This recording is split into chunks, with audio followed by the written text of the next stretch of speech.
Thank you, everybody, for being here this morning. This is a really world-class group, and I want to thank and congratulate Steve. You have done, as usual, an amazing job. Steve called me up the day after the election. It might have even been the same night, Jamie, to be honest with you. You know Steve. In fact, now that I think, maybe 1 minute. And he said, I'd like to put together a group of world-class leaders, and that's what he's done. So good job, Steve. Give me a couple of things happened this morning. 227,000 jobs. Great spirit in the country right now.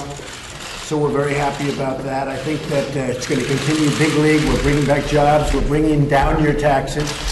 We're getting rid of your regulations. And I think it's going to be some really very exciting times ahead. We're doing, and we're going to be coming up with a tax bill very soon.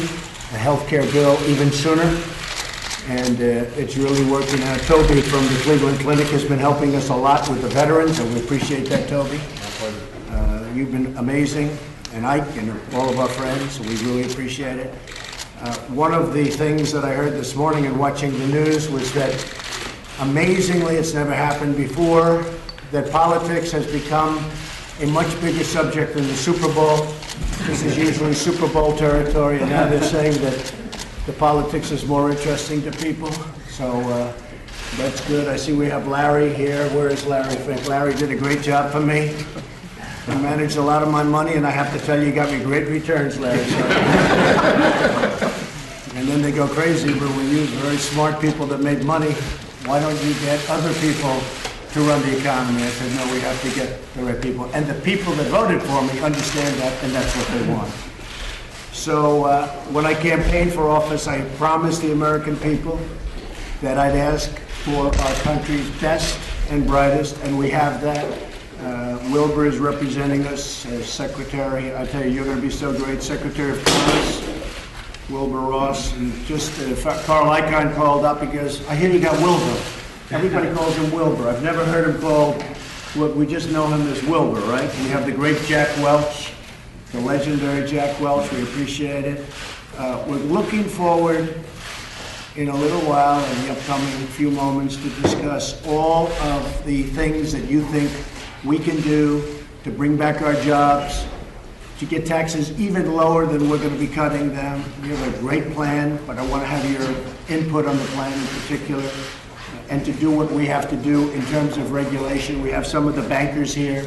There's nobody better to tell me about Dodd-Frank than Jamie, so you're going to tell me about it. But we expect to be cutting a lot out of Dodd-Frank because, frankly, I have so many people, friends of mine, that have nice businesses. They can't borrow money. They just can't get any money because the banks just won't let them borrow because of the rules and regulations in Dodd-Frank. So we'll be talking about that, Jim, in terms of the banking industry. And with that, I just want to introduce somebody I've known for a long time who's done a fantastic job. And we're thinking of having these meetings. I think we'll start maybe on a monthly basis. It'll go to a quarterly basis because all of a sudden a monthly basis sounds like a lot. But we really want your input. We have the biggest, the brightest in the world, in this country in this case. We also have a manufacturing group which is worldwide, where we have, as you know, great companies represented. But these are the biggest and the best minds in this country, and I really appreciate you being here, and I want to thank Steve. And Steve, maybe you'll say a few words. Sure. Well, I'd like to just start out and thank everybody for being here. The purpose of this group isn't for general discussion, which is okay, but the real purpose is to get things done, to advise the government as to areas where we could do things a lot better as a country for all Americans, and debottleneck some things. We have a full agenda, unlike a lot of other meetings that happen of this general type. We're going to cover some of the immigration things. We're going to cover regulatory relief.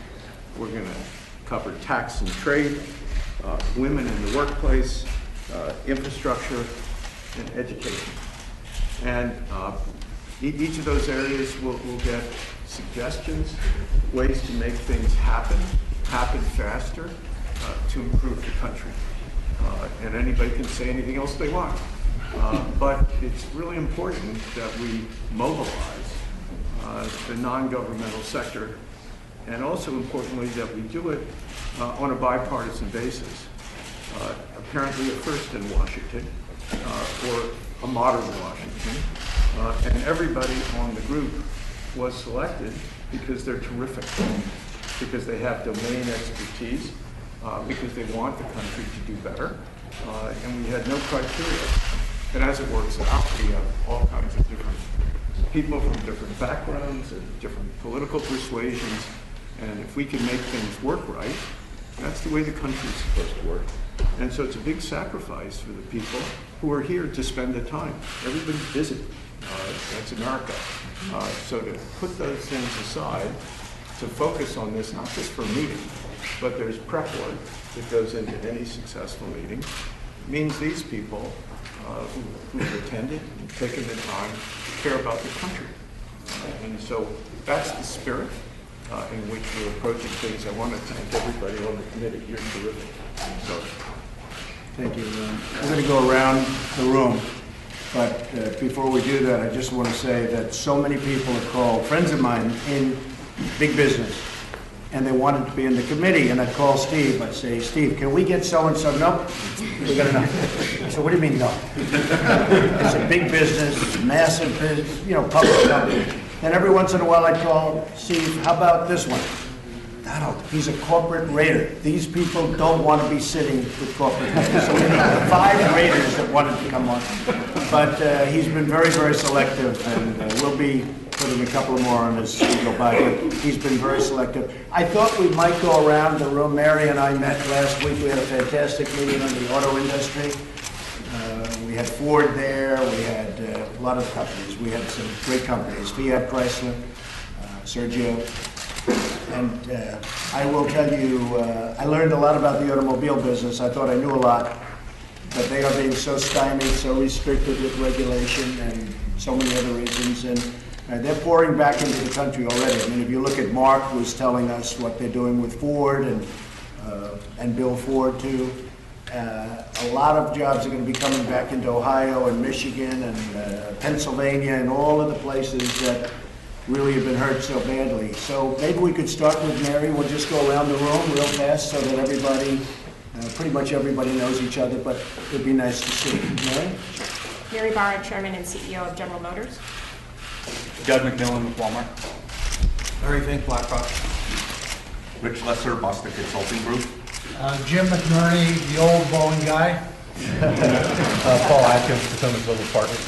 Kevin Warsh, Stanford University. Elon Musk, Tesla and SpaceX. Tony Calastro with Cleveland. Jamie Hyman, JP Morgan Chase.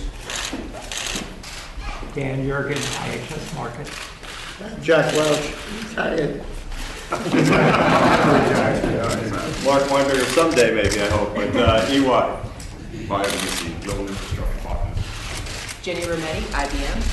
Indra Nui, PepsiCo. Steve Schwartzman from Blackstone. Okay. Thank you very much. Thank you, folks. Thank you, press.